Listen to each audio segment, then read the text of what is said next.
Saya mengajak terutama masyarakat Minangkabau yang mengaku punya kearifan, yang mengaku pandai melihat yang tersirat, bahkan mampu membaca yang tersurat.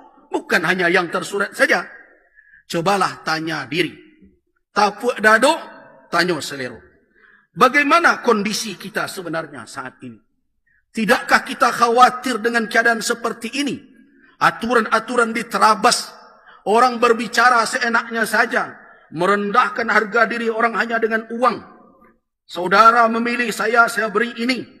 Ini negara memberi tapi menumpang kepentingan saya dengan berbagai macam sogok dan sebagainya.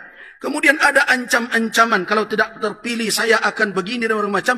Itu semua kalimat-kalimat tidak beretika, tidak bermoral dan tidak berakhlak, merendahkan harkat dan martabat kita sebagai